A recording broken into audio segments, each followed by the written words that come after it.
দেশে আবারও সক্রিয় হচ্ছে মৌসুমি বায়ু।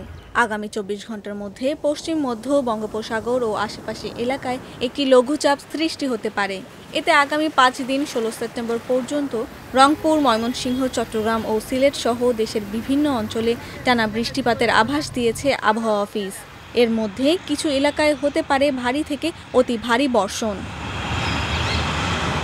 ১২ সেপ্টেম্বর শুক্রবার সকাল ৯টা থেকে রংপুর, ময়মনসিংহ, চট্টগ্রাম ও সিলেট বিভাগের অনেক জায়গায় এবং রাজশাহী, ঢাকা, খুলনা ও বরিশাল বিভাগের কিছু কিছু জায়গায় দমকা হাওয়া সহ হালকা থেকে মাঝারি বৃষ্টি অথবা বজ্রসহ বৃষ্টি হতে পারে।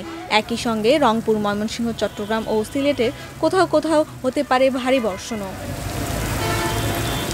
আবহাওয়া অধিদপ্তর জানিয়েছে ১৩ সেপ্টেম্বর সারা দেশে দিন ও রাতের তাপমাত্রা প্রায় অপরিবর্তিত থাকতে পারে।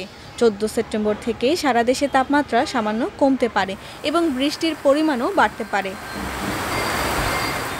আর ১৫ ও ১৬ সেপ্টেম্বর রংপুর, রাজশাহী, ঢাকা, ময়মনসিংহ, খুলনা, বরিশাল, চট্টগ্রাম ও সিলেট বিভাগের অধিকাংশ জায়গায় দমকা হাওয়া সহ বৃষ্টি বা বজ্রসহ বৃষ্টি হতে পারে।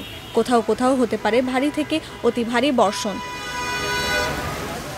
এছাড়া ১২ সেপ্টেম্বর সকাল ৬টায় ঢাকার বাতাসের আপেক্ষিক আর্দ্রতা ছিল ৯২%।